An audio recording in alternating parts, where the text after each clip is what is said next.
Hi. మనం ఏదైనా data entry చేసినప్పుడు డేట్ క్యాప్చర్ చేయాలన్నప్పుడు కంట్రోల్ కొలను కొట్టేస్తాం. ఓకే అండి. సో మిగతా డీటెయిల్స్ క్యాప్చర్ చేస్తాం. అదే మరి డేట్ అండ్ టైం క్యాప్చర్ చేసినప్పుడు 01/08 2026 13/24 సంథింగ్ 13/125 అవుతుంది అనుకున్నాం, 13/25 సంథింగ్ అనుకున్నాం. సో ఇలా వేస్తున్నప్పుడు ప్రతిసారి మాన్యువల్గా కరెక్ట్గా చేయలేము కదా. అంటే మనం కాకుండా మా ఫ్రెండ్స్ ఇంకా వేరే వాళ్ళు ఎంట్రీ చేస్తున్నాం అనుకోండి, సో ఇన్కరెక్ట్గా చేసే ఛాన్స్ ఉంది కదా.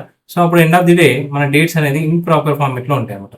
సో ఇలా కాకుండా మనము ఆటోమేటిక్గా దీన్ని క్యాప్చర్ చేయాలంటే మనం చిన్న VBA కోడ్ అయితే రాయొచ్చండి. ఆల్రెడీ నేను ఒక VBA కోడ్ అయితే రాశాను ఇక్కడ. సో మరి అప్పుడు మనం జస్ట్ ఓచర్ ఎంట్రీ చేయగానే ఇక్కడ ఓచర్ అనమాట. సో ఓచర్ ఎంట్రీ చేయగానే PO011. సో ఓచర్ ఎంట్రీ చేయగానే ఆటోమేటిక్గా డేట్ అనేది క్యాప్చర్ అవుతుంది. సో ఓచర్ ఎంట్రీ చేయగానే డేట్ అనేది క్యాప్చర్ అవుతుంది. మరి మిగతా అనే డీటెయిల్స్ కూడా మనం తర్వాత ఎంట్రీ చేసుకోవచ్చు. సో ఈ విధంగా మనము ఆటోమేటిక్గా క్యాప్చర్ కరెక్ట్ ఫార్మేట్లో క్యాప్చర్ కావాలంటే ఏం చేయాలో చూద్దామండి. సో ఇక్కడ చూడండి, కరెక్ట్గా ఫార్మేట్లో క్యాప్చర్ అయింది కదా.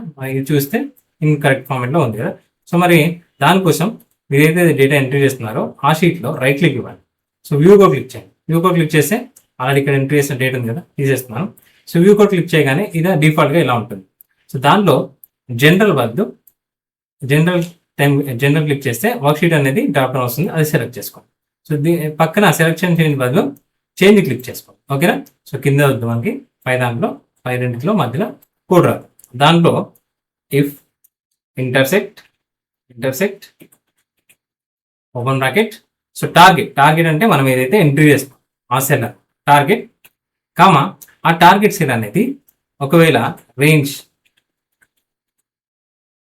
ఇంటర్సెక్ట్ అవుతా అంటే రేంజ్ ఏమి ఇస్తాం మనం ఏ కాలంలో, అంటే మనం ఏ కాలంలో ఎంట్రీ చేస్తాం, అంటే ఓచర్ కనుక ఎంట్రీ చేస్తాను అంటున్నాం కదా. సో మనం ఏ కాలం, ఇక్కడ ఏ ఉంది కాబట్టి మనకి ఓచర్ ఎంట్రీ చేస్తున్నాం కాబట్టి ఓచర్ ఏలో ఉంది కాబట్టి ఏ ఇస్తాం. సో మనం టార్గెట్ చేసేది ఏ కాలంలో కనుక లేనట్టయితే ఈజ్ నథింగ్ దెన్, అంటే నెగిటివ్లో వస్తున్నాం. ఈజ్ నథింగ్ దెన్ ఈ కోడ్ రన్ అవుట్ అవసరం లేదు, ఎగ్జిట్ సబ్మిట్ చేయండి. ఎగ్జిట్ సబ్మిట్ అంటే ఒకవేళ మనం టార్గెట్ అనేది ఎంట్రీ చేసిన వాల్యూ అనేది చేంజ్ చేసిన వాల్యూ అనేది ఏ కాలంలో లేకపోతే ఎగ్జిట్స్ అయిపోతుంది. ఓకేనా. ఒకవేళ ఉంటే సెల్స్ టార్గెట్ డాట్ రో, ఏదైతే మనం ఏదైతే సెల్లో ఎంట్రీ చేస్తామో ఆ సెల్ యొక్క రో ఏ కాలం, మరి కాలం వచ్చేసి మనం F కాలంలో ఇప్పుడు చేస్తున్నాం కాబట్టి F కాలం. ఓకేనా. F ఈక్వల్ టు నవ్ అంటాం, అంటే డేట్ అండ్ టైం కావాలని చెప్పేసి నవ్ ఇచ్చేస్తాం. సో ఈ సింపుల్ కోడ్ రాస్తే సరిపోతుంది. క్లోజ్ చేస్తాం అనుకోండి. సో ఇప్పుడు నేను ఎంట్రీ చేయగానే ఓచర్ కనుక ఎంట్రీ చేయగానే ఆటోమేటిక్గా డేట్ అండ్ టైం క్యాప్చర్ అవుతుంది. సో మరి ఇక్కడ డేట్ కూడా క్యాప్చర్ అవ్వాలనుకోండి, B కాలంలో డేట్ కూడా క్యాప్చర్ అవ్వాలనుకోండి. ఓకేనా. చూద్దాం, ఇక్కడ B కాలంలో డేట్ కూడా క్యాప్చర్ అవుతుంది. జస్ట్ వ్యూ కోడ్ క్లిక్ చేయండి. ఇక్కడ సేమ్ సెల్స్ F కాలం ఇచ్చాం కదా, నవ్ ఇచ్చాం కదా. సెల్స్ టార్గెట్ రో, ఇక్కడ B ఇవ్వండి.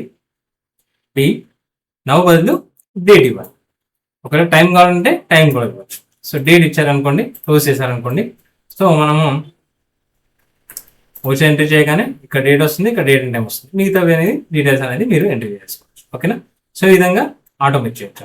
ఓకేనా. డేట్ జస్ట్ ఓచర్ కొట్టగానే ఇక్కడ డేట్, ఇక్కడ డేట్ అండ్ టైం క్యాప్చర్ అవుతుంది. ఇది ఒక పర్ఫెక్ట్ ఫార్మేట్లో క్యాప్చర్ అవుతుంది. అండ్ ఇంకొకటి ఏంటంటే ఈ కోడ్ ఉంటుంది కదా, రైట్ క్లిక్ చేసి మన వ్యూ కోడ్కి వెళ్ళండి.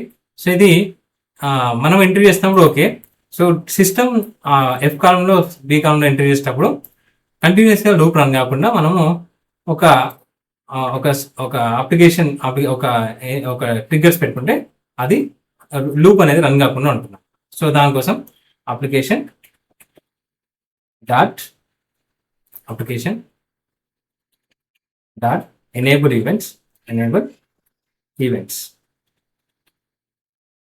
ఈక్వల్ టు ఫాల్స్ ఇచ్చేద్దాం, అంటే ఆఫ్ అయిపోవాలి. అంటే మనం సిస్టమ్ ఎంట్రీ చేసినప్పుడు ఆఫ్ అయిపోవాలి, అది మనం ఏదైతే కోడ్ రాస్తామో. సో సిస్టమ్ ఎంట్రీ చేసిన తర్వాత application dot enable events equal to true. ఓకేనా. So true. సో ఈ విధంగా కోడ్ ఇచ్చేస్తే ఈ విధంగా మనకు సో ఎంట్రీ చేయగానే ఆటోమేటిక్గా డేట్ అండ్ కోడ్ అనేది డేట్ అండ్ టైం అనేది క్యాప్చర్ అవుతుంది. ఓకేనా. ఈ వీడియో కనుక నచ్చినట్లయితే షేర్ చేయండి, కమెంట్ చేయండి. మరిన్ని వీడియోస్ కోసం సబ్స్క్రైబ్ చేయండి. Thank you.